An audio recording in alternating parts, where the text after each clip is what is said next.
EV है। इसके नीचे की ओर मुड़ी हुई एक लंबी चोंच होती है। यह हवाई अमा की ही है। इसकी एक छोटी और काली चोंच होती है। ये दोनों पक्षी हवाई द्वीप पर एक ही पूर्वज से विकसित हुई है। आइए इसके बारे में अधिक जानें। इस वीडियो में हम अनुकूली विकिरण को उदाहरणों समेत समझने की कोशिश करेंगे। आइए हम चार्ल्स डार्विन के साथ फिर से गैलापागोस द्वीप की यात्रा पर चलते हैं। जब उन्होंने द्वीप का दौरा किया तो उन्होंने प्रजातियों की एक विशाल विविधता देखी। उदाहरण के लिए इन फ्रिंज को ही ले लीजिए। हम इन पक्षियों की कम से कम 4 विभिन्न प्रजातियां ढूंढ सकते हैं।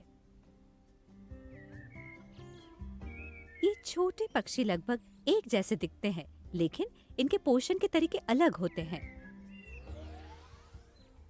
लार्ज ग्राउंड फिंच सबसे बड़े फिंच में से एक है, जिसकी एक विशाल लेकिन छोटी चोंच होती है। यह उन्हें बड़े नट्स और बीजों को तोड़ने में मदद करती है।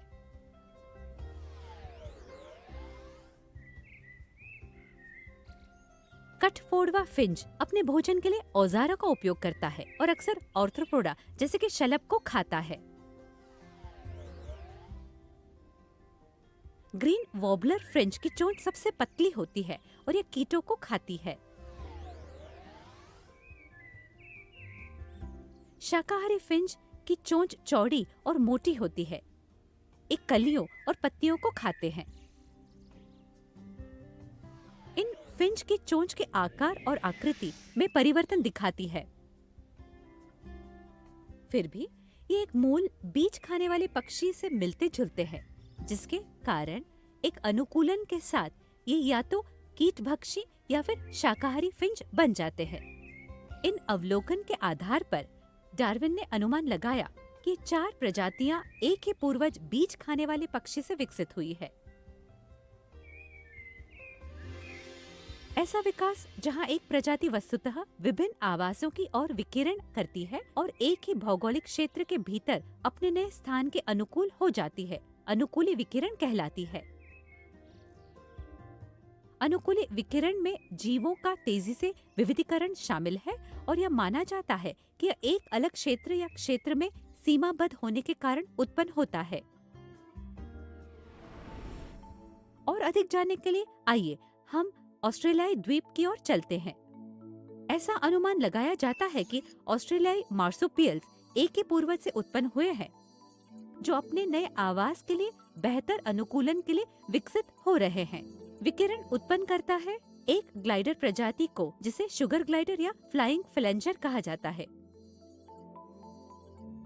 एक भेड़िया प्रजाति तास्मेनियन भेड़ को, एक पर्वतारोही जिसे टाइगर कैट और चित्तेदार कस्कस कहा जाता है, चींटी खाने वाली प्रजाति जिसे बैंडेड एंडीटर या नम्बट कहा जाता है, एक चूहे की प्रजाति मार्सुपियल रैट, कूदते और उछलते हुए कंगारू, छोटे पैरों वाली वॉम्बैट, एक माउस प्रजाति वैंडिकूट या मार्सुपियल माउस, कोआला और बिलकारी मार्सुपियल छछूंदर। ऑस्ट्रेलियाई मार्सुपियल के समानांतर अपरा स्तनधारियों ने भी ऑस्ट्रेलिया में अनुकूली विकिरण दर्शाया था।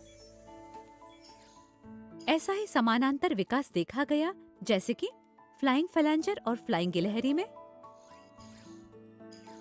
तास्मेनियन भेड़ और भेड़िए में, चित्तीदार कस्कस और लेमुर में, नम्बाट और एंटीटर में, मार्सुपियल माउस और चूहे में, टैस्मेनियन टाइगर कैट और ओसेलोट में,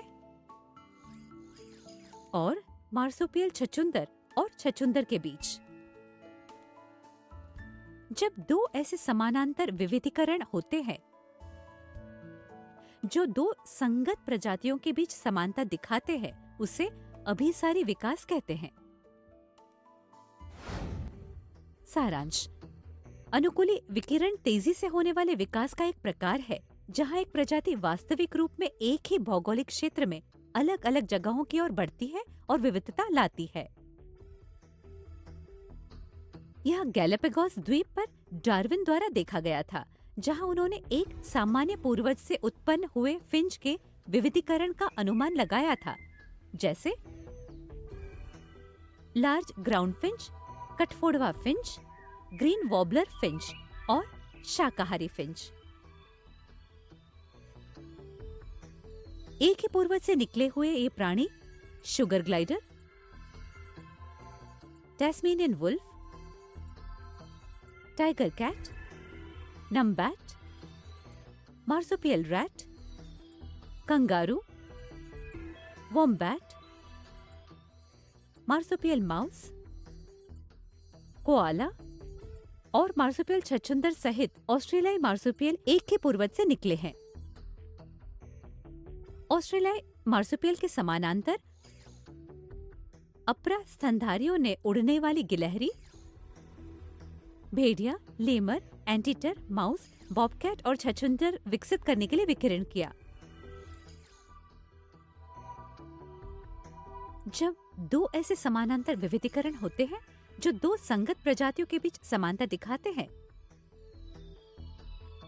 उसे अभिसारी विकास कहते हैं। आइए एक विकासवादी तथ्य के साथ समाप्त करें। सभी प्राइमेट के सम्मुख अंगूठे होते हैं, लेकिन मानव अद्वितीय है। हम अपने अंगूठे को अपने हाथ में ला सकते हैं और अनामिका और छोटी उंगली को छू सकते हैं। अंगूठे के आधार को छूने के लिए हम अपनी अंतिम दो उंगलियों को भी मोड़ सकते हैं। यह हमें एक शक्तिशाली और मजबूत पकड़ प्रदान करता है। ये जानने की कोशिश करें कि अन्य प्राइमेट औजार या वृक्ष की शाखाओं को कैसे पकड़ते हैं।